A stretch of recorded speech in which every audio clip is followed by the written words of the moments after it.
Hi, it's Tracy from Two Rocks Tarot, and in this week's Tarot Tips and Tricks, I'm actually going to be showing you different ways of choosing the cards and how to connect with your deck.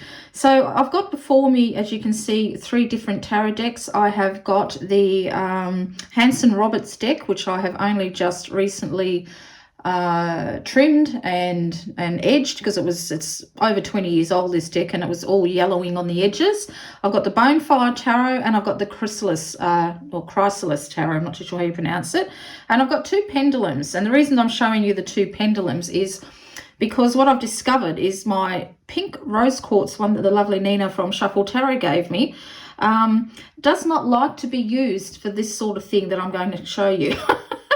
This particular crystal loves to be used when I'm doing crystal healing. So what it actually does is when I actually hold it above a body, you know, somebody's body, it will actually hone in on the areas that need to be healed. So where the crystals need to be used for doing some healing. You know, it spins around in a huge circle. And as I said before, clockwise is yes for me. Anti-clockwise is no. And left to right is ask again, and up and down is maybe. So that's how my pendulum works. You are going to have to ask your pendulum what yes and no, ask again, and maybe means, because everybody's different. So once I hover this over a person who needs some crystal healing, when it goes in a big wide circle of yes, that's where I've got to focus the healing on. When I think it's finished, I'll hold it above the area again, and if it's dead still and just kind of quivers, you know, much like a fishing sort of line does when there's a little bit of a quiver, then I know it's done. But if it keeps on moving, then it needs to have some more healing done on it. So I only use this particular rose quartz pendulum for healing, and that's it. Now, the other pendulum that I've got here, as you can see, is an opiate one, which Look, oh yeah, you can see the blue in it. I was wondering how it was going to go. And I will apologise in advance if this table shakes, but I'm on a card table and it's the only way that I can film from above, so you can actually see what I'm doing. So, say you are wanting to consult the cards on a question and you can't decide, just for this purpose, you can't decide which deck to use. So as I said, for myself, clockwise is yes. So for today's demonstration, let's see which card deck wants to be used for today's demonstration. So I'll hover above. Now, can you see how that's quivering? That actually, that means, that's what I was telling you about when the healing is done with the rose quartz, okay? So, actually, I should ask the question. So, which deck would be like to be used for today's demonstration? So, nothing's happening with that one. Hover over this one. Oh, is that side to side? So, no, ask again.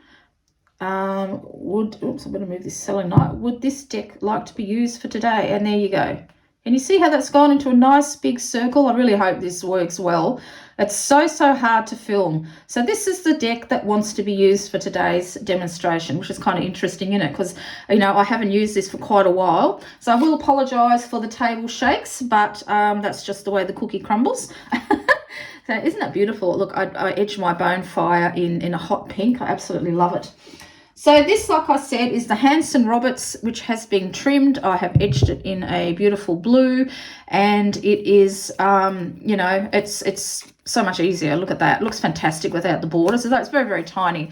All right. So now what we're going to do is, because there's other ways that you can actually ask questions as well, still using your pendulum. So as I showed you, I just did 3 decks. You can fan out, you can fan out the whole deck and go across. And you can, you can hover over each card until you see which one wants to get used. So you can do that. It's a little bit hard for me to do that in this week's demonstration, really. But there's another way that you can do these particular cards as well. So first of all, I'll just straight. Hopefully this isn't shaking too much. Maybe in the video editing, I might be able to do something. Maybe I should try a nice big heavy book. But anyway, so let's say, so we're shuffling the cards here, okay, and we're just going to say, and we're just going to put in, just going to put 3 piles, put it into 3 piles. I'm just shuffling. So as you can see, these cards that stick up for me. This is what I would use if I was actually asking a question. So we just, oops, there we go. See, one's flopped out. I would have used that one as well. But for this demonstration, I want to show you something else. So then you pop the cards down and then you cut them 2, 3. Now you can restack them 2, 3, okay, and then you can deal them straight off the top, you know, to whatever you want as well. But for this demonstration, I actually want to so we'll just cut it into 3 again. All right, and then you want to ask, you can ask, what pile will I use for this reading? So I'll just move it right over so I've got plenty of room to spread out. So then let's have a look. Shall I use this pile for the reading? Should I use this pile for the reading? That's a no. So this should turn around yes. Should I use this pile? There you go. So that's the pile. So then what you would do is you'd put these 2 decks aside, and then you would use this particular pile to do your reading. So then you can, you know, can do a shuffle. Again, you can shuffle the pack, or you can just do 3, you know, deal 3 cards out, or whatever it is that you're wanting to ask. So let's just, for interest, what do we got? So we've got the 9 of Rods, the Ace of Rods, and then we've got the 5 of Rods, sorry. So looks like a type of, there's a very fiery sort of a subject matter, isn't it? So you've got the Wand of Creativity, you've got the Wand of that you're wanting to give up, but it's, you know, telling you not to give up, but you also got this struggle going on as well. And this can be an inner turmoil. It doesn't have to mean that it's an outer, like I mean, you could be not at work. I mean, this could reflect a working situation. So, you know, this could be what's happening at work. But if you are, say, like me, and you're well, I'm not a stay-at-home mum anymore, but I suppose I'm a housewife now because I haven't got any kids at home. And this could be, excuse me, an inner turmoil that's going on. Actually, for me, myself, this is quite funny because it's my creativity that I've been questioning at the moment. I've got lots that's going along on inside my mind and what's happening in the world, and I've got a bit of a struggle trying to think of new things. And this is like, you know, for content for my YouTube and a channel and all sorts of things like that. So this is quite apt. Okay, so we'll just put these away, and I'm going to show you another way of doing it. So I'll just give it another quick shuffle. Okay. And then I'm going to put it into 3 piles. Actually, that's quite a small. And now, instead of actually using the pendulum, another way that you can connect with your deck, and please excuse my terrible bitten nails, is something that I'm really struggling with now, not biting my nails. It's a lifelong habit. So don't look at my hands, all right? Now, depending on if you're right-handed or left-handed, and I'm actually left-handed, but I do use my left hand if I choose cards this way. What you can do is you hover, okay? So let's spread them out so you don't actually put all your hands. So hopefully that's spread out neatly, okay? What you can do is you can hover over the cards, and this particular pile is kind of cool, but it feels kind of warm up underneath that side. So now I'll go to the next one here. And it's quite cool, actually. And you go to this one here, and it's very cool, which is kind of weird. Sometimes you have to do it a couple of times. That's absolutely cold.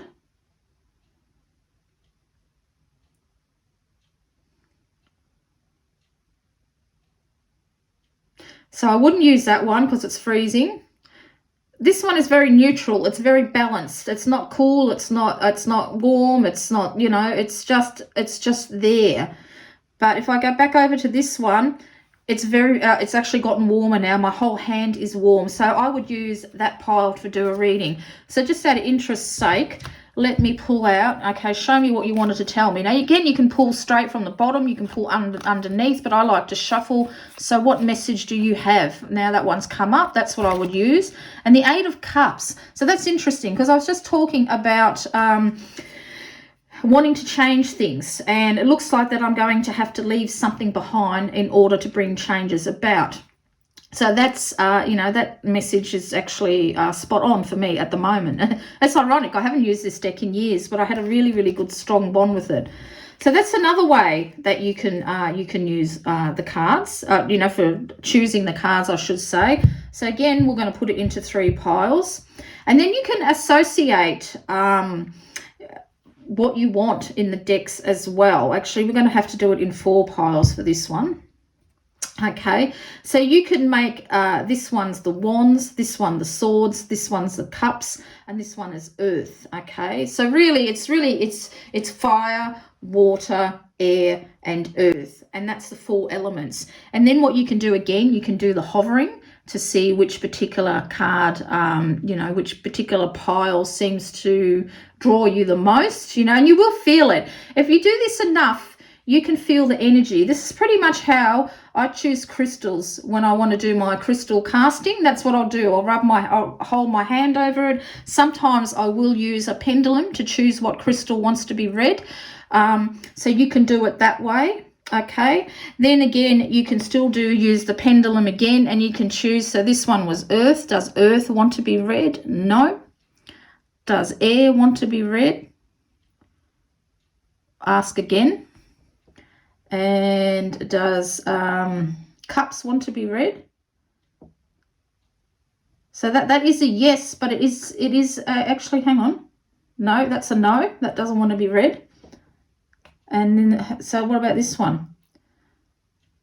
So now that's, oh yeah, now that's come up as a yes. I thought it was going to let me to ask again. So then that was the wands, wasn't it? Wands, cups, air, and earth. Yeah, so it's wands that wants to be read. So again, I'll pick up this. Let's have a look what the wands wants to tell me. So just see what message is going to come up. There we go. So the message that I got. Now I've got the sun. Now it's not a it's not a wands. It's not a wands. It's not a card from the wands suit, is it? It's a major arcana card. But if you look closely, the child is holding a wand there. So this is fire. And now this is double the message for me because it's in the wands pile. Wands, of course, element is fire. And then I've got, I couldn't get a more fiery card, could I, with the sun? So this is telling me to, when I look at this, it's telling me to remain hopeful and to, it's telling me to remain hopeful. So if I had asked a question, so I'm talking about my creativity and things like that. And there's other things that are going on in my life that my husband and I are discussing. And the sun is actually quite a good card for me to come. So even though you might not get a wand card in the fire suit, and a cup card in the water, and a sword in the air, and the pentacle in the earth, it doesn't matter. You just read it. Now, because I've got, a really fiery card in the fire element, in the wands in the fire card, in the fire pile, the wands pile / wands pile, this is really emphasizing my message for me. Okay, so let's I'm going to do one each just so I can give you a better idea in case I've confused everybody. So now let's see what the cups. All right, so that one's come up. So this is the water / cups. What card have I got here? And again, look, I've got the Ace of Wands. Now I was telling you before about how my creativity has been a little bit doused. Well, if you put fire in water, it's going to douse it, isn't it? Okay, so this is highlighting the fact that my creativity has been lapsing a little bit. So now we'll go to the swords pile, and I probably would read them 2 cards together, and as you can see, then this is very thin, this pile, and it doesn't matter. It doesn't have to be an even pile, okay? So this is very thin. So what does what message does this one? Oh, there we go. That's mine. And I've got the Queen of Cups, and this is in the air. So cups and air, it's kind of interesting, isn't it? Because you can't fill up a cup with air, can you? You can put water in it. You can put crystals in it. You can put anything in it. You can plant a plant in it as well. So, but because it's in the air suit and it's cups, it's telling me that my cup is empty at the moment. There's no thoughts. There's nothing that's coming to mind of what I need to do in a certain situation. So do you see where I'm going? So now let's have a look at the Pentacles seat. Oh, look, that one come up straight away. I didn't even have to shuffle it. This is really good, actually, that these are turning up because I did jumpers. And then I've got the Four of Rods. So this is in the Pentacle. So this is the Earth one. So, of course, being in the Earth, it's whatever I plant will grow and it will be stable. So even though I'm feeling not very creative, things are really going to get better because I've got a major here and I've got that one in the wands / fire suit. I've got this in the cups saying I'm a bit doused. My mind in the air, and the sword is, you know, it's a little bit empty. I'm really searching within, but things are going to be okay because I've got the Four of Wands, you know, the card of stability in the Earth pile, Earth Pentacle side pile. So things will be all right. And it's interesting because it's a couple here. So what my husband and I have been questioning about ourselves about is it's going to be fine. I mean, because my husband, he worries a lot about losing his job. And I don't know why. In the nearly 17 years that we have been married, he has never lost his job. He never has. And on the contrary, he has people ringing up all the time wanting him to work with them. So, but that's a fear of his. That's something that he does worry about providing for me. He worries more about me than himself, you know.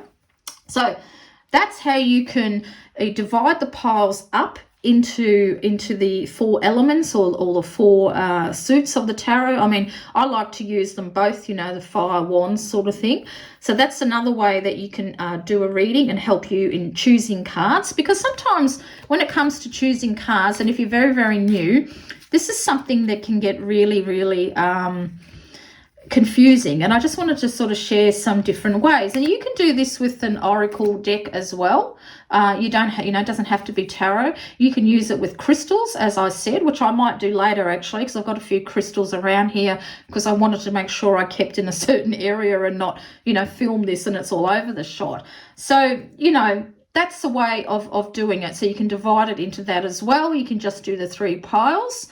And what else? How else can I do it as well? Explain. I'm just trying to think of other ways as well how with choosing. And of course, when you do fan out the cards, you make sure that you fan them out, especially if you're going to use a pendulum, to really, really fan them out. Now, sometimes, could you see how these two just stuck out to me? And there's a pile of 2 there. So let's turn them over. That one's stood out to me. Look, there again, the sun. And then this one as well. And what's this telling me is to trust my intuition. Everything's going to be fine and we'll have cause to celebrate. So do you see how I did that? Just a few cards kind of slid out of the pack, of the whole fan, and you can read them. It's just so many different ways of reading them. Also, what I should mention too, so let's pile these all back up together. I'm trying not to wobble the table too much, so I'm hoping this is going to be okay. Right. So also what you can do, so I'm just going to ask a question. So how can I improve my creativity? Let's just ask a simple question. How can I improve my creativity? All right, I've got one card here. So I'll pull the sun again. Can you believe it? And I took the top card as well. And I got the 8 of Rods. So that's telling me that I need to really look at different ways. I need to search further afield to inspire myself when it comes to my creativity. Okay, so say I'm going to pull now. So it's just so right. So these cards are to the side. I've pulled my 2 cards because I don't always pull 3 cards or 6 or 4. I never have a set number. I just pull what cards call to me, basically. But what you can do, and what is really, really helpful, is you can take out the very last card and look what I got. The 4 of Rods. And so even though I've chosen so many different ways, I've chosen the cards that are held the right message for me have turned up. Okay, so that's another thing that you can do is I don't like calling it clarification cards. I just want to like a full stop. So you can just pull the bottom card, you know, and you can do that a couple of times, but I've got the Queen of Cups there. But I only really like to use the one card, and that's from the very bottom of the deck. So let's have a look. What else type of info? Let's use let's use the Bonefire one, okay? Because this is a very, very different type of deck. So I'm going to ask,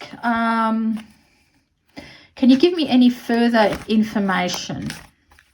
All right, so that one popped up right away. And I've got the Seven of Swords. And, of course, the Seven of Swords is all about changing your strategy. It's not about being sneaky. It's about changing your strategy and trying different ways. And what I'm very attracted to here is the eyes. And this looks to be a dragon, but for some reason, it reminds me of Oscar, to tell you the truth. And it's just, yeah, these are amazing deck. So now instead of taking the bottom one, I'm going to take off the top card. And then we got the Page of Swords. And that's more or less saying too about learning something new. And what strikes me the most about this one is that she's actually looking backwards. She's looking backwards. So she's looking, so for me, I've got to stop looking at what I've done in the past, same as this one, because this is looking that way as well, isn't it? Stop looking at what I've done in the past, turn my head around and look towards the future and the way I want to change it. So now we'll go and take the bottom card. And then we've got the Three of Coins. Once I start doing that, my creativity will start to improve and I'll feel more refreshed.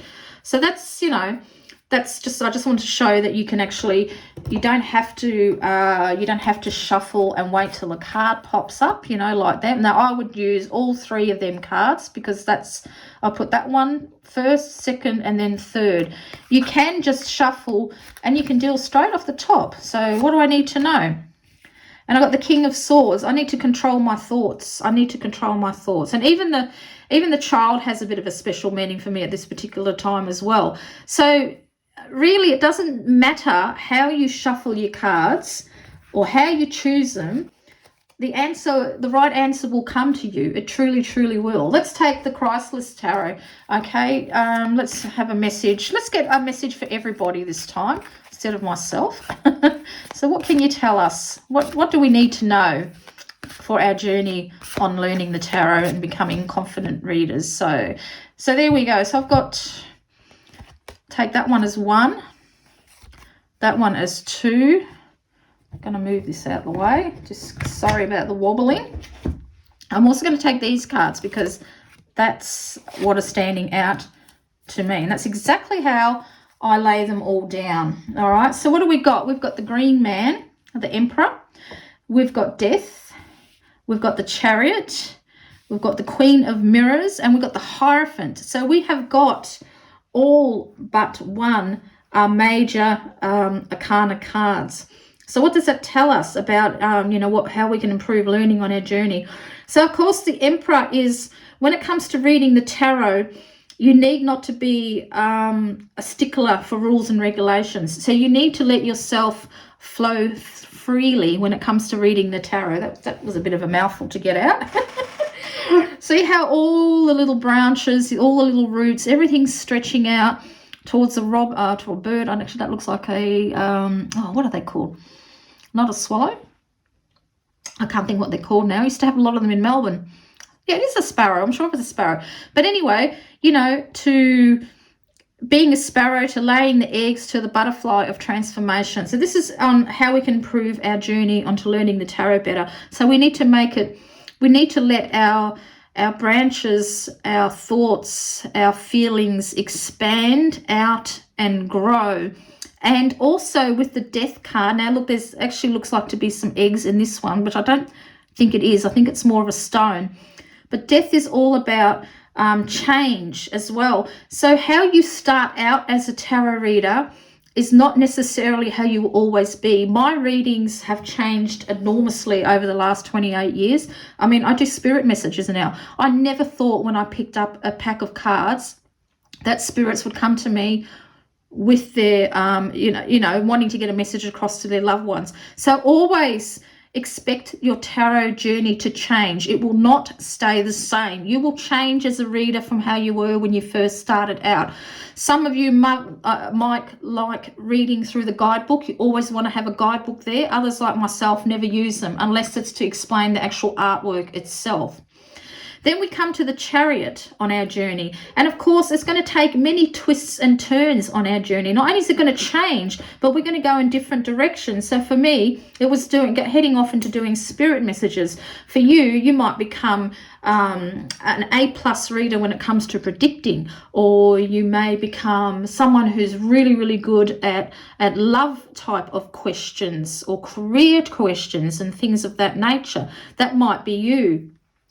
Then we got the Queen of Mirrors, and oh gosh, I've forgotten. I think Mirrors is let me have a look. I always forget what this. So Mirrors are cups, actually. So then we've got the Queen of Cups, but it's got the keyword of the Watcher. I don't really like keyword decks, but I really truly like this particular deck. I don't mind that. It doesn't bother me at all. So the Watcher, and again, she's turned, if you're looking at it, looking towards the left. Now, I know if you turn the card around and put it against you, it looks like she's looking to the right. But to me, she's looking at the past. So when you're thinking of your journey, when it comes to when you're learning the tarot, is always look back at where you've come and how far you have come. And don't let past mistakes when it comes to reading the tarot. So you might do a reading for somebody and say it upsets them greatly. And that's put you off. You don't want to read the tarot for anyone else but yourself anymore because of it. Well, don't let it put you off, because reading the tarot for other people, basically you're a counselor. You really, really are when it comes to reading the tarot for other people. And you will make people cry. You make them cry tears of pain. You will make them cry tears of joy. You will make them cry tears of wonder. It's all part of the journey of being a tarot reader.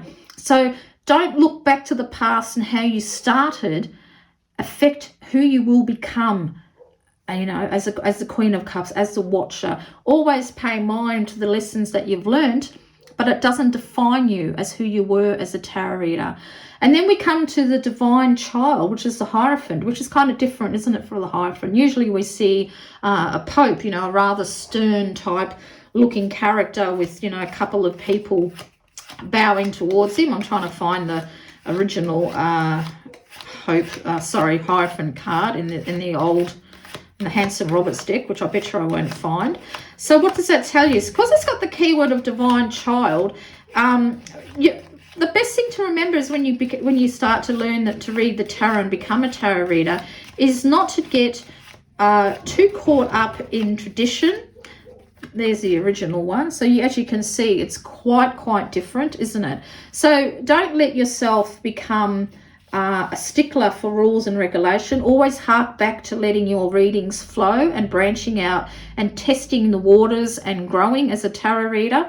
So don't bow down to anybody. But this particular one says, always keep your childlike innocence of happiness when it comes to reading the tarot. If you do not feel happy reading the tarot, note how there's so many butterflies and things like that. This might indicate that you actually need a break, that you might need a break from tarot. Now, I used to read daily for many, many years and years. I hardly ever read the cards for myself now. It's always for other people, but I still find great joy in it. Great joy in the tarot. I absolutely love it, and I'll never give it up. It's always a light in my life, and that's what the candle is.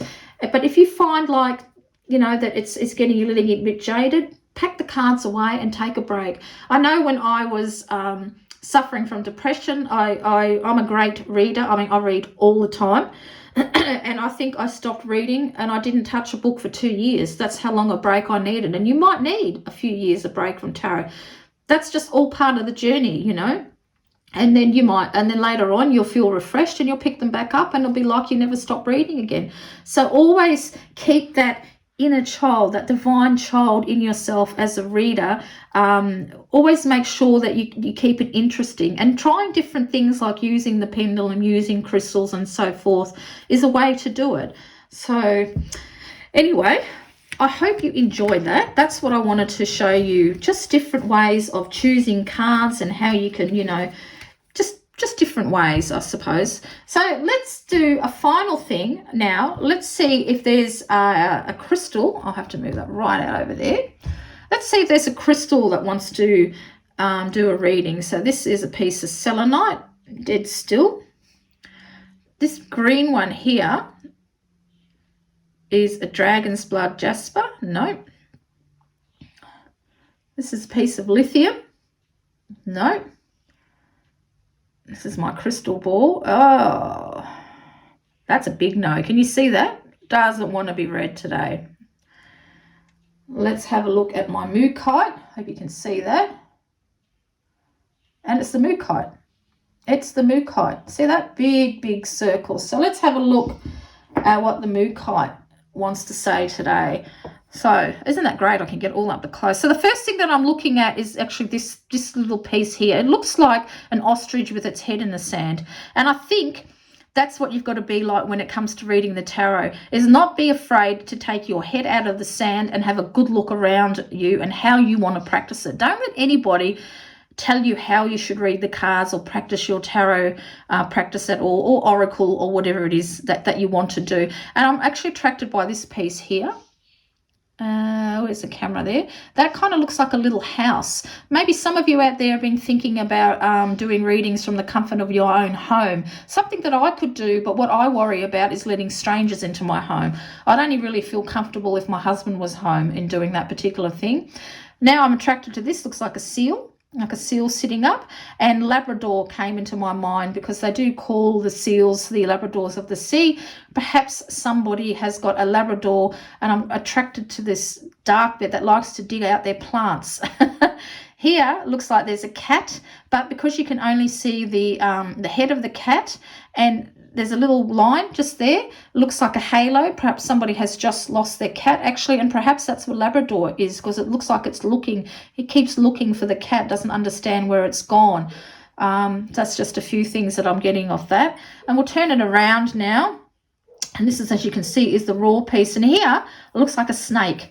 That looks like a snake. And because it's coming from the past, I think somebody has got there's somebody from the past that is going to come back into your life, but they're being very, very sneaky. There's a sneaky reason why they've come back into your life, and to be aware for them, because they spit poison, they speak with a forked tongue.